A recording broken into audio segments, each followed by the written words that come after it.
I never thought my husband's friends would do this. Hi, I'm Sarah. I'm 35 years old, and I want to share a story I never believed I would live through.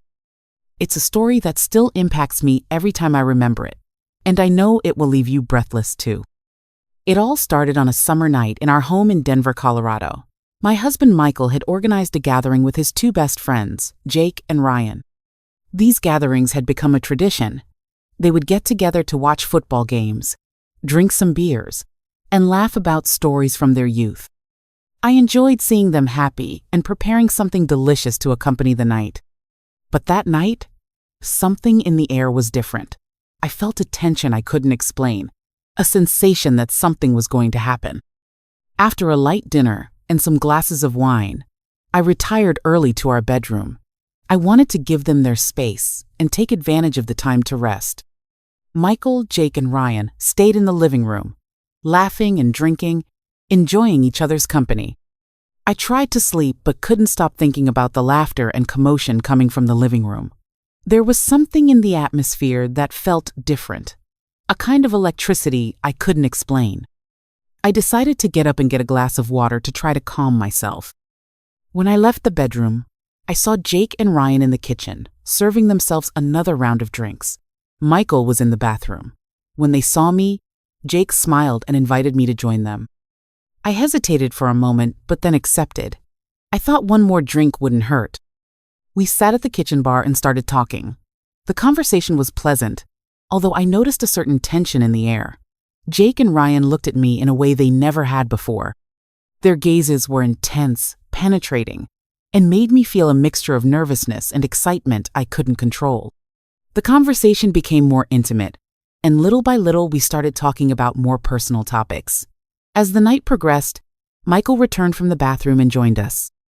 He seemed drunker than usual, and soon announced he was going to sleep. He kissed me on the cheek and whispered that I shouldn't take too long. I nodded, and he went to the bedroom, leaving me alone with Jake and Ryan. Jake leaned toward me and in a low tone confessed that he had always felt a special attraction to me. Ryan, with a knowing smile, added that he had felt the same way. Their words left me stunned. I didn't know what to say or how to react. At that moment, the tension in the air became palpable. I felt a wave of heat running through my body and an uncontrollable curiosity. Jake moved closer and without warning kissed me. His lips were firm and passionate, and although my mind told me I should stop him, my body responded differently. Ryan watched with a smile while Jake kissed me. I let myself be carried away by the moment, surrendering to the desire that had awakened in me. Jake took my hand and led me to the living room sofa.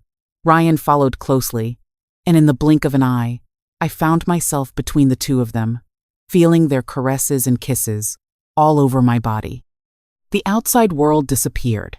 There was nothing but the pleasure and desire we shared in that instant.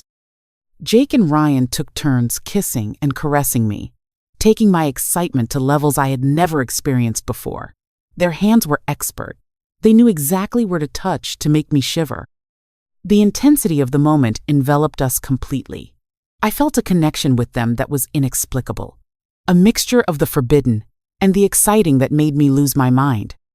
My moans filled the living room, and although I knew Michael was sleeping just a few meters away from us, I couldn't stop myself. Jake and Ryan were like two hungry wolves devouring every part of my being. Their bodies moved in unison, creating a symphony of pleasure that enveloped all three of us. There was no room for guilt or remorse, only for pure and unbridled desire. Finally, dawn began to fade, and with it the intensity of our actions. We separated, exhausted and aware that we had crossed a line with no return. Jake and Ryan got up, and without saying a word, left the house, leaving me alone with my thoughts and Michael still sound asleep. I lay on the sofa trying to process what had happened. I felt a mixture of guilt, excitement, and confusion. I knew I had to keep what happened secret, that I could never confess to Michael what had occurred. But I also knew that that night I had discovered a part of myself I didn't know, a part that yearned for something more. From that night on, Jake and Ryan's visits changed. Every time we saw each other, there was tension in the air, a connection that reminded us of what we had shared. We knew we couldn't repeat it, but the desire was there, always present, always latent. Days later, Jake called me. His voice was serious, almost worried. He asked me to meet him at a cafe near my work in downtown Denver. I accepted, although with some fear and curiosity. We met at noon, and he looked different, more reserved. Without beating around the bush, he confessed that he couldn't stop thinking about me and what had happened. His words awakened a whirlwind of emotions in me. I told him I felt the same way, but that we had to be careful. Jake nodded and took my hand. We looked at each other in silence, aware that we were playing with fire. That afternoon, I returned home with mixed feelings. Michael noticed my distraction, but didn't ask questions. I felt like part of me was living a double life, a life full of secrets and hidden desires. Every time I saw Jake and Ryan, the tension increased. Their looks, their knowing smiles, everything reminded me of that night, and the desire it had awakened in me. One night, while Michael was sleeping, I received a message from Ryan. He asked me to come out to the balcony. When I did, I saw him standing below on the street. He invited me to come down, and although I knew it was risky, I couldn't resist. I went down quietly, and he took me for a walk. We walked through the deserted streets of our neighborhood, talking about everything and nothing.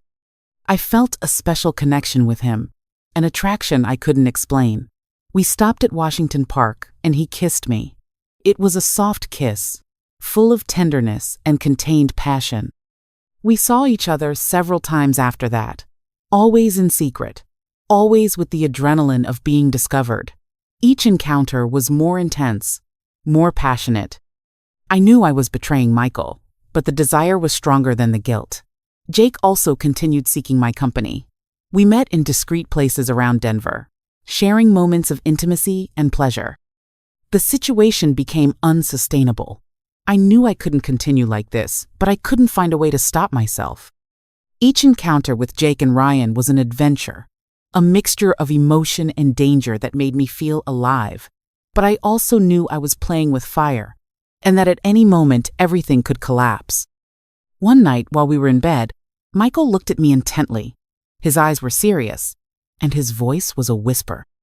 He told me he knew what was happening, that he had noticed the looks and the furtive encounters. My heart stopped.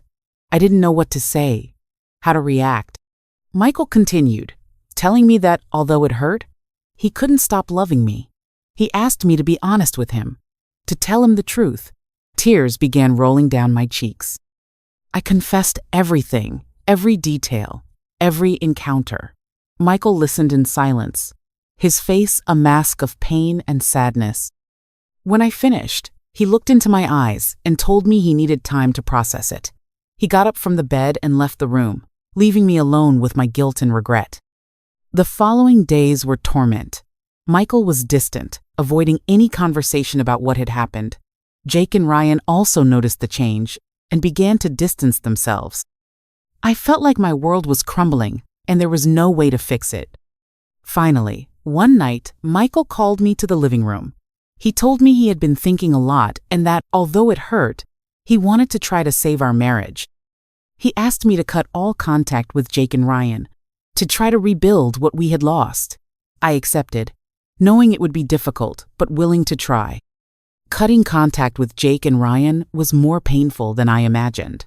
I felt like I was losing a part of myself, a part I had discovered thanks to them. But I also knew that if I wanted to save my marriage with Michael, I had to do it.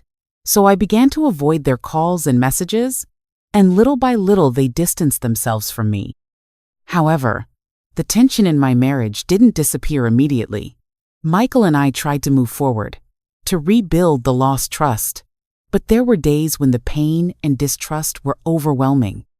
Michael looked at me with those eyes full of unasked questions, and I felt that every day was a struggle to show him I was committed to him. A couple of weeks later, Michael suggested we go to couples therapy. Although at first I resisted the idea, I finally accepted. I knew we needed help to overcome this and that we couldn't do it alone. The first session was difficult, full of uncomfortable silences and repressed emotions. But little by little, we began to open up and talk honestly about what had happened. Therapy helped us better understand our feelings and communicate more effectively. Michael expressed his pain and confusion, and I tried to explain how I had felt trapped in a web of desire and guilt. The therapist gave us tools to rebuild trust and work on our relationship. As the sessions progressed, I felt that Michael and I were beginning to reconnect. Although the wound was still fresh, we were willing to work together to heal. There were good days and bad days, but slowly we began to recover the intimacy and complicity we had lost. However, I couldn't help thinking about Jake and Ryan. Although I had cut contact with them, their memories continued to haunt me. I remembered their caresses, their kisses, and the desire I had felt. I wondered if I could ever forget what we had shared, or if it would always be a shadow in my life. One night, while Michael and I were having dinner, I received a message from Ryan. My heart raced when I saw his name on the screen. I felt a mixture of excitement and fear. Michael noticed my nervousness and asked me who it was. I showed him the message, not knowing what else to do. Michael read it in silence and then looked at me with an expression I couldn't decipher. Ryan's message was simple. "I need to talk to you. It's important." Michael asked me if I wanted to respond. I felt a wave of conflicted emotions, but finally decided I needed to know what he wanted to tell me. I responded to the message and agreed to meet at a cafe the next day.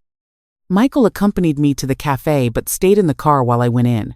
Seeing Ryan, I felt a pang of nostalgia and sadness. We sat down and began to talk. Ryan told me he had decided to move to another city, to Phoenix, to start over.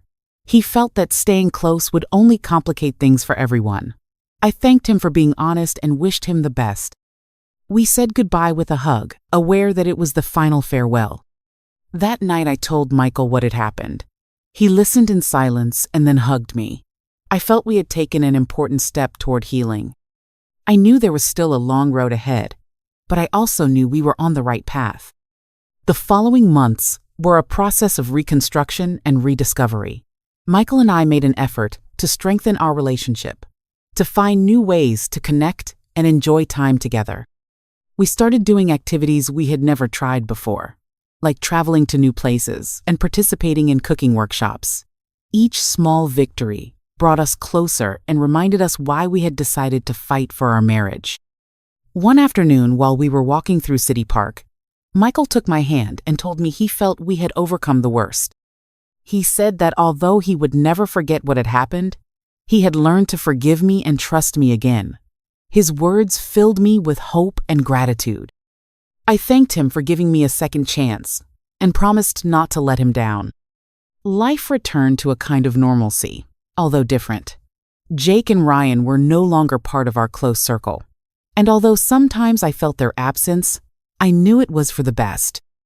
Michael and I had learned to communicate better and value our relationship more deeply. The experience had changed us, but had also strengthened us. One day, while checking my email, I received an unexpected message from Jake. He said he was also moving to Seattle and wanted to say goodbye properly. Michael and I discussed the situation, and although it was a difficult decision, we decided to meet with him to close that chapter of our lives. We met at a quiet park near the mountains outside Denver. Jake looked calmer, as if he had found a kind of inner peace. We talked about everything and nothing, remembering the good times and acknowledging the mistakes of the past. We said goodbye with a handshake and a hug, knowing it was the last time we would see each other. After that farewell, I felt I could finally leave behind what had happened. Michael and I continued forward, building a life together based on renewed trust and love. We had gone through fire and come out stronger on the other side. With time, the wound closed completely. Michael and I celebrated our 10th anniversary with renewed joy and a deeper understanding of what commitment means. Looking back, I realized that although the experience had been painful, it had also taught us valuable lessons about love, trust, and forgiveness. This is my story, a story of desire, betrayal, and redemption. A story that showed me that sometimes the forbidden can be the most tempting, but that it's also possible to find the way back. I hope my experience has awakened intense emotions in you and made you reflect on your own lives and relationships. Life is full of unexpected moments, and sometimes those moments are what define us. Thank you for listening to me, and remember to always live your lives with passion and without regrets. Learn to value what you have, communicate openly with your loved ones, and never take love and trust for granted.